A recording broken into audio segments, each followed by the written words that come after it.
کہ یہ نعمت حاصل کریں. پھر دیکھیے اللہ رب العزت کی کتنی رحمت. پھر ایک مقصد کے تحت زندگی گزرے گی. حضرت مولانا رشید احمد گنگوئی رحمۃ اللہ علیہ کو گرفتار کر لیا انگریزوں نے، تو حضرت نے جیل کے اندر ایک ملزم کو قرآن پاک پڑھانا شروع کر دیا.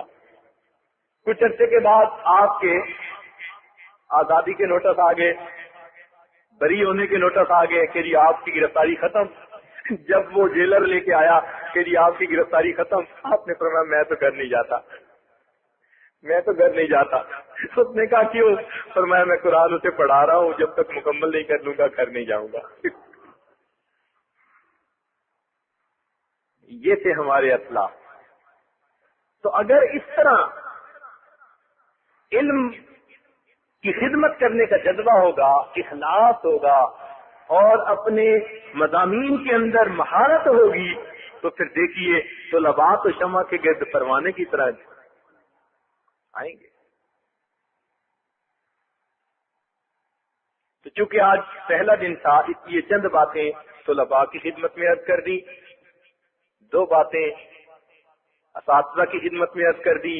اس عاجز کی اوقات تو نہیں تھی کہ عرض کرتا، مگر معافی کے ساتھ چونکہ موقع کی مناسبت ہے.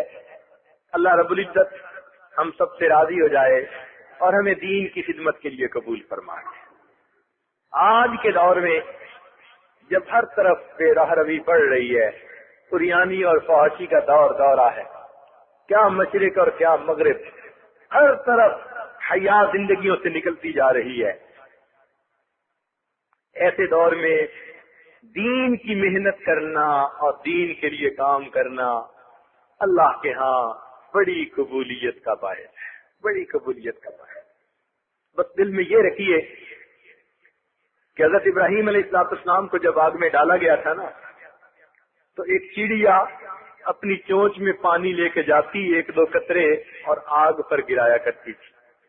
تو کسی پرندے نے اسے کہا کہ تیرے اس پانی سے آگ تو یہ نہیں بجھنے والی. تو وہ چڑیا کہنے لگی کہ یہ تو میں بھی سمجھتی ہوں کہ میرے چونچ کے اس پانی سے یہ آگ نہیں بجھے گی، مگر میں نے ابراہیم خلیل اللہ کی دوستی تو نبھانی ہے نا. تو بھائی ہماری محنت سے یہ گناہوں کی آگ تو پتہ نہیں پوری کی پوری بجھ پائے گی یا نہیں، لیکن ہم نے آقا کی غلامی کو تو نبھانا ہے. ہم تو کام کریں نا، جو ہمارے بس میں ہے بس ہم وہ کر دیں، اور باقی کے لیے اللہ سے اس کی